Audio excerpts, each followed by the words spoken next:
สวัสดีค่ะพี่น้องขาวันนี้จะพาพี่น้องมาทำอันนั้น ขันหมากเบงนะคะ พี่น้องขาขันหมากเบงประยุกต์นะคะ โดยการใช้นิ้วหางหงนะคะ มาลิ้นลายเข้าไปอันนี้สเตปเปอร์2 แถวค่ะใส่ลูกเล็ก2 แถวปากกว้างไซส์ดีเด้อพี่น้องเด้อไซส์ดีแท้ไซส์ดีว่าใครสนใจก็สั่งพัชชาได้ค่ะโทรเบอร์0936934184นะคะ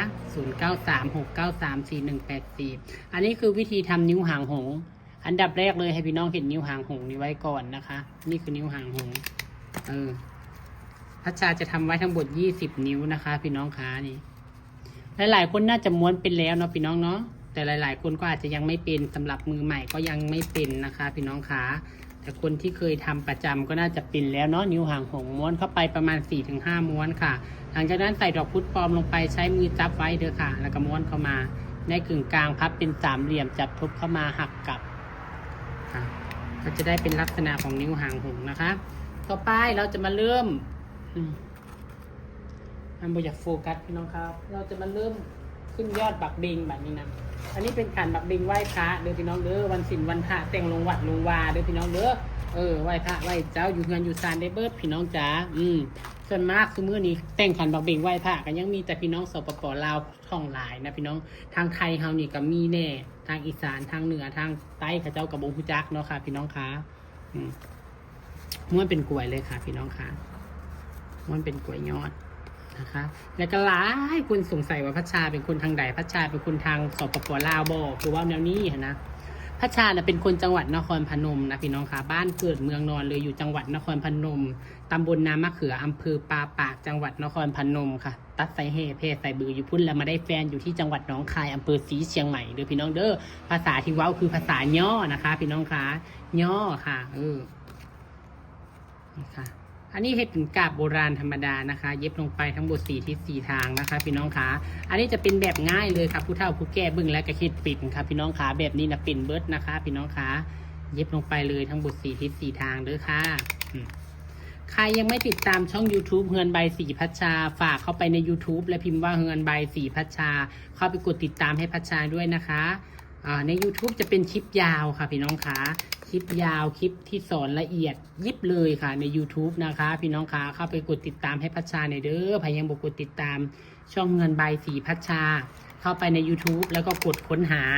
พิมพ์ว่าเงินใบสีพัชชาแล้วก็กดคำว่าติดตามกดกระดิ่งนะจ๊ะนี่เย็บลงไปแบบนี้ก่อนเนาะค่ะอันดับแรก4 ทิศ 4 ทางหลังจากนั้นให้เอานิ้วหางหงที่เราทำนะคะพี่น้องคะที่เราทำค่ะวางลงไปเลยวางลงไป4 ทิศ 4 ทางเลยเด้อค่ะพี่น้องคะเย็บลงไปเลยนี่ค่ะจะเย็บแบบตรงข้ามเหมือนพัชชาก็ได้จะเย็บเรียงกันมาเลยก็ได้เด้อพี่น้องเด้อบ่มีพิษบ่มีถูกค่ะพี่น้องคะได้หมดเลยอันนี้จะทำแบบง่ายๆแบบบ่ซับซ้อนผู้เฒ่าผู้แก่เบิ่งแล้วก็เฮ็ดเป็นพร้อมนะคะพี่น้องคะบ่แม่นแต่เด็กน้อยวัยรุ่นสมัยใหม่นะคะทับเป็น3 เหลี่ยมธรรมดากาบโบราณแล้วก็เอามาทาบเข้าไปนี่ค่ะทาบเข้าไปแล้วก็ใช้มือกำไว้แล้วก็เย็บไล่ลงมาข้างล่างค่ะไล่ลงมาลูกแม็กนี่ประมาณ3 ลูกมีส่วนไหมมีค่ะบ่แม่นว่าสิยิบลายใดก็ได้อันนี้พัชชาเจตรงข้ามกันเด้อบัดนี้เห็นบ่วางลงไปปลายนี่จะอยู่ประมาณหรือว่าอยู่ส่วนนี้พอดีเด้อพี่น้องเด้อปลายของกาบบักเบ่งนะคะยิบไล่ลงมาค่ะนี่ค่ะครับเป็น3 เหลี่ยมแล้วก็วางยิบไล่ลงมาพัชชาจะวางฝั่งตรงข้ามค่ะนี่ไล่ลงมาเลยเห็นบ่ลูกสเตปเปอร์บ่ต้องย่านเปลืองพยย่านเปลืองลูกสเตปเปอร์แล้วบ่ได้สิ้นงานบ่สวยบ่ว่าช่อใบจีคันบักเบ่งหรืออันใดก็ตามแต่ผู้เฒ่าส่วนมากเพิ่นจะห่วงลูกสเตปเปอร์เพิ่นเย็บน้อยเดียวเพิ่นก็ว่าอยู่บ่ได้ค่ะต้องแน่นเลยนะคะชั้นต่อไปเฮ็ดคือเก่าค่ะเรียงกันลงมาง่ายๆเลยค่ะพี่น้องขานี่เรียงกันลงมาเลยนิ้วบ่ต้องให้โผล่ขึ้นยาวบางคนเฮ็ดให้นิ้วโผล่ขึ้นยาวบ่สวยนะคะพี่น้องขามันจะเป็นอีกทรงนึงมันจะเป็นคนละโมดกับพัชชาเฮ็ดนะคะมันจะเป็นคนละโมดคนละทรงเลยนิ้วบ่ต้องให้โผล่ขึ้นยาวให้ดอกพุธโผล่ขึ้นเลยกีบนิดเดียวพี่น้องขาเนี่ยโทรศัพท์กับบ่อยากโฟกัสมัวๆเนาะสามีเห็นอย่างเนาะมาแตะโทรศัพท์ไปไหนเด้อคือบ่อยากโฟกัสแท้เนาะนี่ค่ะหลังจากนั้นเราก็เอาใบตองมาพับเป็น3 เหลี่ยมนะคะพี่น้องคะคือเก่าค่ะพี่น้องคะพับเป็น3 เหลี่ยมอย่างนี้เนาะ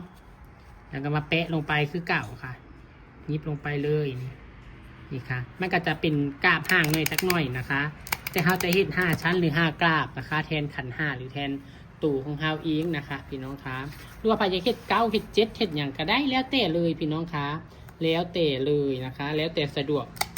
แต่ใบตองพัชชาไม่เยอะวันนี้ตัดใบตองมาไม่เยอะใบตองกระเฮียนเบิดพี่น้องคะวันนี้ลูกค้าแห่งมัดจำเงินไว้อยู่เดือนกุมภาต้นเดือนกุมภาเนี่ยยังคิดอยู่ที่ไปเอาใบตองใส่ดีวะใครจะทำ8 ทิศก็ได้แต่พัชชาทำแค่4 ทิศเด้อพี่น้องเด้ออันนี้แบบง่ายๆเลยเห็นบอกแค่เอามาปิดนี่ก็งามบางคนบอกพัชชาเจ้าคือเห็ดงามแต่แบบแม่เห็ดคือบ่งามเพราะว่ามันก็งามคือกันนั่นแหละพี่น้องค่ะแต่ว่าบางเทื่อเฮาแบบว่ายังบอกถนัดนะเฮายังบ่ถนัดเฮายังบ่มั่นใจในฝีมือเจ้าของเทื่อแรกบ่งามก็มีเทื่อ2 เทื่อ 3ให้แก้มือพี่น้องเฮ็ดไปเรื่อยๆประสบการณ์มันสิสอนเฮาพี่น้องค่ะบ่มีไผเฮ็ดเทื่อแรกเทื่อ2แล้วงามโดดเนาะใส่ลูกได้2 แถวเฮ็ดเรียงกันลงมาเรื่อยๆเด้อพี่น้องเด้อเฮ็ดเรียงกันลงมาเรื่อยๆให้ได้นิ้วนี่5 นิ้วนะคะแต่ละน่าจะพอดีนะคะพัชชาว่าหรือไผ่ได้7 นิ้ว8 นิ้วก็ตามเตะนะคะ9 นิ้วก็ได้เบิร์ดนะคะอันนี้จะเป็นนิ้วแบบห่างค่ะโบแม่นนิ้วแบบชิดนะคะถ้านิ้วแบบชิดจะเป็นนิ้วธรรมดานี่จะเป็นนิ้วห่างหงพัชชาตั้งใจทำห่างๆนะคะพี่น้องค่ะตอนนี้ก็เสร็จเรียบร้อยพัชชาทำเสร็จเลยนะคะแล้วค่อยมาให้พี่น้องเบิ่งจะเป็นลักษณะประมาณนี้นะคะพี่น้องค่ะอันนี้เราม้วนนิ้วใหญ่มันก็จะใหญ่นิดนึงนะคะพี่น้องค่ะมันอยู่ที่เรานิ้วม้วนด้วยนะคะจะเป็นลักษณะแบบนี้ค่ะอันนี้ผู้เฒ่าผู้แก่ก็เฮ็ดนำได้ง่ายเพราะว่ามันบ่ได้ยุ่งบ่ได้ยากนะคะพี่น้องค่ะฝากกดแชร์พัชชาด้วยนะคะดูแล้วก็ฝากกดแชร์ให้ด้วยค่ะ